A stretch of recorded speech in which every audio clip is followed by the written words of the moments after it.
When my husband told me his ex would be joining us for Christmas dinner, he said it casually, like he was mentioning the weather. We were standing in the kitchen, the scent of cinnamon candles hanging in the air, Christmas lights blinking softly in the living room. I remember wiping my hands on a towel, looking at his face, and searching for any sign that he was joking. He wasn't. He smiled, kissed my cheek, and said, "Be mature about it." I nodded because that's what wives are expected to do. I said, "Of course," even though something tight twisted in my chest. His ex wasn't just an ex. She was the woman he'd once planned a future with, the one his mother still mentioned like a fond memory. The one whose name lingered in family conversations like an uninvited ghost. Still, I told myself it was just dinner. One evening. I could handle it. I was confident, secure, grown. Or at least that's what I told myself while decorating the tree and wrapping gifts. That night, as I lay awake beside my husband, I replayed every interaction I'd ever had with her. Polite smiles. Forced laughter. The way she always seemed just a little too comfortable around him. I wondered why she needed to come to our home for Christmas. Didn't she have her own plans? Her own life? My husband said it was complicated. He said she was like family. That word echoed in my head long after he fell asleep. The next morning, I made coffee and stared out the window, watching snow drift lazily onto the street. That's when the idea came to me, quiet and calm, not angry or impulsive.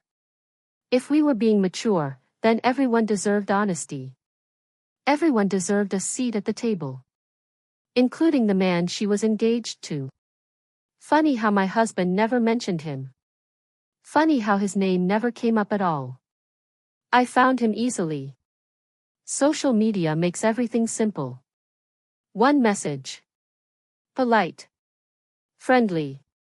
I told him about the dinner, about how his fiancée had been invited, and said I thought he should come too. There was a pause before he replied. Then he said he appreciated my honesty and would be there. I smiled to myself, heart steady, not racing. I wasn't trying to cause trouble. I was just making sure the picture was complete. As Christmas approached, my husband noticed my calmness. He seemed relieved, proud even. He told his mother how understanding I was. She called me gracious. I baked cookies, wrapped gifts, and set the table like nothing unusual was about to happen. Inside, though, I felt like I was standing on the edge of something I couldn't yet see. On Christmas Eve, my husband reminded me again to be mature. I kissed him and told him not to worry. And I meant it. I wasn't angry. I wasn't jealous. I was prepared. Whatever happened at that table would happen in the open, where truths don't hide as easily. That night, snow fell heavier, blanketing everything in white. The house glowed warmly, full of lights and expectations. Tomorrow, everyone would arrive. And nothing would ever feel the same again. Christmas morning arrived quietly, like it was holding its breath. I woke early, padded into the kitchen, and started preparing dishes I'd made every year since we married. The routine steadied me. Chopping vegetables, stirring sauces, tasting and adjusting. This was my home, my table, my holiday. Whatever else happened today, that much was certain. My husband came in humming, kissed me on the forehead, and told me his ex would arrive around noon. He didn't mention anyone else. I watched his face carefully as he spoke, searching for nerves, guilt, or doubt. There was none. Only ease. That hurt more than anger ever could. Guests began arriving one by one. His parents first, then his sister and her kids, laughter filling the house. The smell of food grew richer, heavier. I poured drinks, accepted compliments, smiled until my cheeks ached. I kept checking the clock, my heartbeat slow but deliberate. At noon sharp, the doorbell rang. My husband straightened, excitement flickering across his face before he masked it. He opened the door, and there she was, just as I remembered. Perfect hair, confident smile, eyes that flicked past him and landed on me. There was a brief pause, something unreadable passing between us, before she hugged him like it was the most natural thing in the world. She greeted everyone warmly, laughing with his mother, reminiscing with his sister. I noticed how easily she fit, like she'd never left. When she finally turned to me, she complimented my dress, my home, my cooking. Her voice was sweet. Practiced. I thanked her and gestured toward the living room, feeling like an observer in my own space. 10 minutes later, the doorbell rang again. I was the one who opened it. Standing there was her fiancé, holding a bottle of wine, looking slightly uncertain but polite. His eyes widened just a bit when he saw me smile.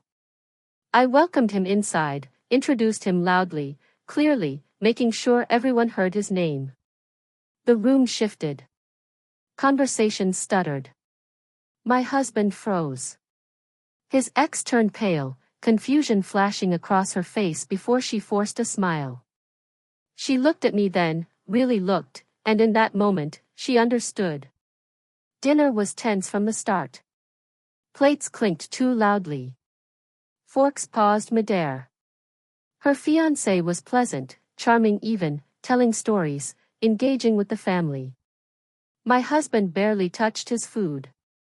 His mother looked between us, sensing something wrong but not daring to ask. At one point, her fiancé mentioned wedding plans. The word hung in the air like smoke.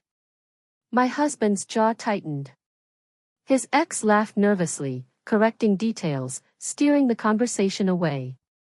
I sipped my drink, calm, composed, listening.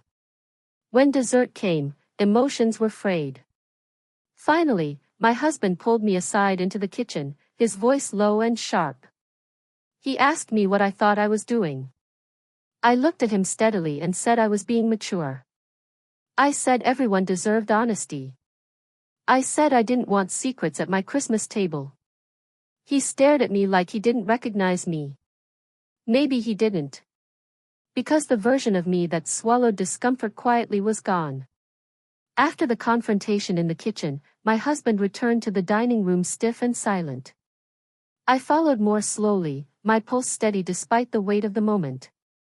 The table felt smaller now, the air heavier. Everyone sensed the fracture, though no one spoke of it directly. Her fiancé broke the tension by offering to help clear the plates. I accepted, grateful for the movement, the excuse to step away. As we stood at the sink, he thanked me quietly. He said he hadn't known things were complicated. His voice carried confusion, not anger. That surprised me. Meanwhile, in the living room, I could hear my husband's ex speaking in low tones, her laughter brittle. My husband barely responded. His mother kept glancing toward the kitchen, worry etched across her face. When we returned with coffee, my husband finally spoke. He asked his ex, directly, why she hadn't told him about inviting her fiancé. She hesitated, then said she didn't think it mattered. That answer landed poorly. Her fiancé looked at her, genuinely hurt now, realization dawning. What followed wasn't shouting or drama. It was worse. It was truth, spoken softly, painfully. She admitted she liked keeping things separate. That seeing my husband reminded her of who she used to be. That she wasn't sure she was ready to let that go completely. Silence followed her words, thick and unforgiving. Her fiancé stood slowly. He said he needed air. He thanked me again, nodded politely to everyone, and stepped outside into the cold. The front door closed behind him with a finality that echoed through the house. My husband looked shattered. Not guilty. Not angry. Just exposed. His ex began to cry, saying she hadn't meant to hurt anyone. I watched her carefully, noticing how easily tears came, how quickly sympathy followed. His mother moved to comfort her instinctively. That's when something inside me hardened. I realized how often her emotions had been prioritized over mine, how easily the family fell back into old patterns. I stood and said calmly that I thought it was time for everyone to leave. It was Christmas, after all, and emotions were running high. People gathered coats quietly. Apologies were murmured. Avoided eyes told me more than words ever could. When the house finally emptied, my husband and I stood alone amid half-finished drinks and cooling candles. He asked me why I hadn't told him. I asked him why he hadn't told me everything. We went back and forth, voices rising then falling, exhaustion setting in. He admitted he liked the attention, the familiarity. He said he never planned to act on it. I told him intentions didn't erase impact. That night, we slept in separate rooms. Snow continued to fall outside, covering the mess beneath a clean surface. But inside, nothing felt clean anymore. Episode 4. The days after Christmas passed slowly, heavy with unspoken tension. The house felt different, like it remembered what had happened even when we tried not to. My husband avoided the topic at first, throwing himself into work, coming home late. I let him. I needed space too, time to understand what I was feeling. His ex reached out once, sending a long message apologizing, explaining, justifying. I didn't reply. Her fiancé sent another message, brief this time, saying he'd ended things.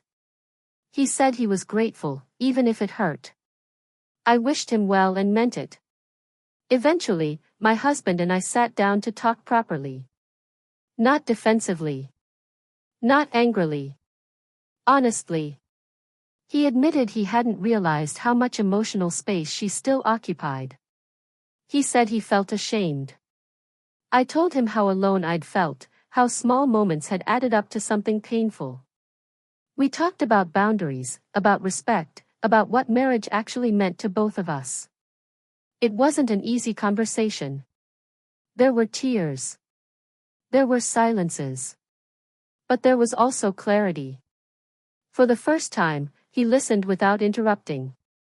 Without explaining. Without dismissing. And for the first time, I felt like I was being seen. We decided to take things slowly, to rebuild trust intentionally. Therapy came up, not as a threat, but as a tool. We agreed to it. Some days felt hopeful. Others felt fragile. But we were moving forward, not pretending nothing had happened. The family adjusted too. His mother apologized quietly one afternoon, admitting she hadn't realized how things looked from my side.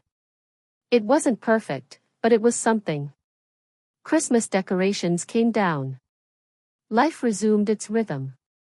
But I was different now. Stronger. More aware of my worth. I'd spoken up, not with anger, but with truth. And truth, once spoken, changes everything. Therapy forced us to confront patterns we'd ignored for years. My husband learned how his need for validation had shaped his behavior. I learned how often I'd minimized my own discomfort to keep peace. Neither of us liked what we saw at first. Growth rarely feels good. There were setbacks. Moments when old habits resurfaced. But there was also effort. He cut contact with his ex completely. Not dramatically. Simply, firmly. He told me immediately. Transparency became our new language. I focused on myself too. On reclaiming confidence that had quietly eroded. I spent more time with friends, pursued interests I'd put aside, rebuilt parts of me that had gone quiet. Slowly, trust began to return. Not as blind faith, but as earned assurance. Our conversations grew deeper, more honest. We laughed again, cautiously at first, then freely. One evening, months later, we cooked dinner together, music playing softly. He caught my eye and smiled, a real smile, not the performative kind. In that moment, I knew we'd survived something that could have broken us. Spring arrived, bringing lightness with it. We hosted a small gathering, nothing like Christmas, just friends and warmth. I watched my husband move through the room, attentive, present, grounded. No ghosts hovered nearby. Someone asked about Christmas plans for the year ahead, and we both laughed, shaking our heads. We said we'd keep it simple. Ourselves. That felt like enough. I realized then that maturity isn't about swallowing discomfort. It's about facing it with honesty. About refusing to pretend something doesn't hurt just to make others comfortable. Looking back, I don't regret inviting her fiancé. Not for a second. That decision forced truths into the light, truths that needed to be seen. It wasn't revenge. It was balance. People still talk about that dinner, lowering their voices, calling it unforgettable. They're right. But not because it was dramatic. Because it changed things. It changed me. Now, when I think of that Christmas, I don't feel anger. I feel clarity.